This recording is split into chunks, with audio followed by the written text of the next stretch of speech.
अस्सलाम वालेकुम बच्चों। आज हमें पढ़ना है chapter number 4 air.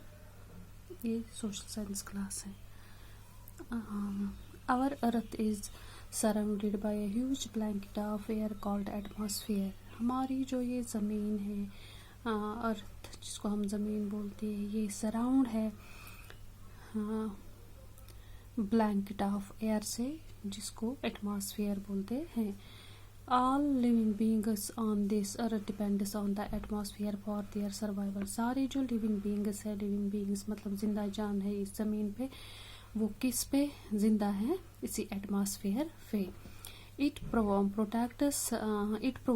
us the air। ये जो एटमॉस्फेयर है, इसमें एयर प्रेजेंट होता है जो कि हम लेते हैं, and protects us from the harmful effects of sun rays। और हमें सन रेज के हार्मफुल इफेक्ट से बचाते हैं। सन रेज हम तक डायरेक्ट नहीं पहुंचाते, जैसे कि मैंने आपको बोला ब्लैंकेट ऑफ एयर, एक चादर जैसी जो एटमॉस्फेयर होता है, इसमें ओजोन लेयर भी होता है। सन रेज हम तक डायरेक्ट नहीं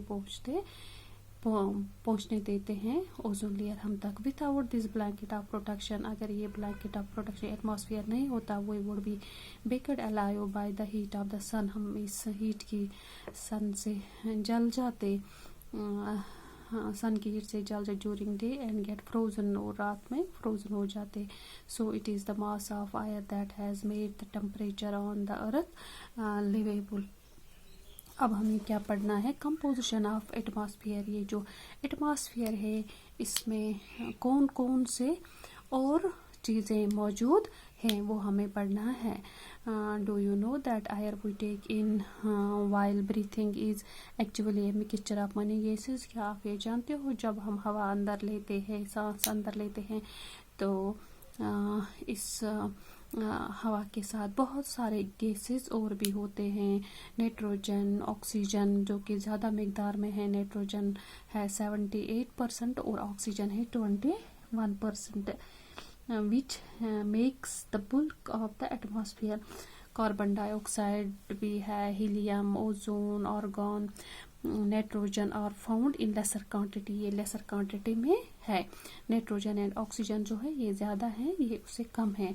after from this gases tiny dust particles are present in the air. ये गैसेस के अलावा इसमें छोटे छोटे डस्ट पार्टिकल्स होते हैं, जो कि हमें ऐसे नहीं दिखाई देते हैं। जब कभी हम कमरे में होते हैं, सनलाइट अंदर आती है, तो उस सनलाइट में हमें छोटे छोटे ये डस्ट पार्टिकल्स दिखाई देते हैं। वो आधे जो हैं वो ऐसे नहीं दिखाई देते हैं, वो एक मतलब थ्रू माइक्रोस्कोप हम देख सकते हैं। यहाँ पे एक पाई चार्ट दिया गया है, जिसमें ये परसेंटेज इनकी दी गई है एयर की। आर्गन कितना? Argon 0.93, other gases 0.04, carbon dioxide 0.03, oxygen and nitrogen मैंने आपको बोला। Nitrogen is the plentiful gas in the air. When we inhale we take some amount of nitrogen. जब हम सांस अंदर लेते हैं, उसके साथ हम नाइट्रोजन भी अंदर लेते हैं into our lungs and exhale it, फिर हम छोड़ते हैं। बट प्लांट्स जो है, जैसे हमें कि ऑक्सीजन की ज़रूरत है, प्लांट्स को कार्बन डाइऑक्साइड की ज़रूरत है, ऐसे प्लांट्स को नाइट्रोजन की भी ज़रूरत है सर्वाइवल के लिए, जिंदा रहने के लिए। But they can not take nitrogen directly. जैसे कि हम हवा से नाइट्रोजन डायरेक्टली ले सकते हैं, प्लांट्स ही नाइट्रोजन डायरेक्टली नहीं ले सकते हैं फ्रॉम द एयर। अब क्या है, एक बैक्टीरिया है जिसका नाम यहाँ पे नहीं दिया गया, जिसका नाम है rhizobium, lives in the soil, जो कि सॉइल में रहता है, and roots of the plants, और प्लांट्स के रूट्स पे वो रहता है। वो ये इस बैक्टीरिया जो है वो इस हवा को लेता है, इस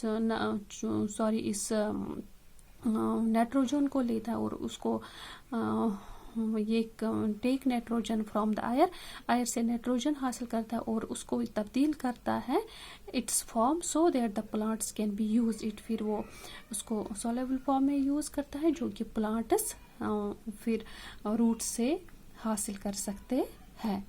प्लांट्स नाइट्रोजन को डायरेक्टली हासिल नहीं कर सकते हैं। एक बैक्टीरिया है राइजोबियम, वही उसको सॉल्युबल फॉर्म में लेता है, फिर प्लांट्स वहां से ये ले सकते हैं। जो ऑक्सीजन जो है, ये सेकंड मोस्ट प्लांटेबल गैस है एयर, जो इंसान है, human beings and animals take oxygen from the air as they breathe, जैसे कि हम हवा से ऑक्सीजन हासिल करते हैं जब हम सांस अंदर लेते हैं, इनहेल करते हैं, और कार्बन डाइऑक्साइड छोड़ते हैं। Green plants produce oxygen during photosynthesis. ये जो प्लांट्स हैं ये ऑक्सीजन छोड़ते हैं जब इनमें फोटोसिंथेसिस होती है। फोटोसिंथेसिस मतलब जब प्लांट्स अपना गज़ा खुद बनाते हैं in the presence of sunlight, carbon dioxide, और ऑलरेडी इनमें क्लोरोफिल प्रेजेंट होता है। In this way oxygen content in the air remains constant. ये कांस्टेंट मतलब सेम होना चाहिए, जैसे कि प्लांट्स हमें ऑक्सीजन देते हैं, एनिमल्स उनको कार्बन डाइऑक्साइड देते हैं। अगर मतलब एनिमल्स ज़्यादा हो जाएंगे, उनकी पॉपुलेशन बढ़ जाएगी तो ऑक्सीजन की कमी हो जाएगी। इसलिए मतलब हमें ट्रीज नहीं कट करने चाहिए, बैलेंस सेम रहने चाहिए एनिमल्स की भी और ट्रीज की भी। बस आज के लिए इतना ही।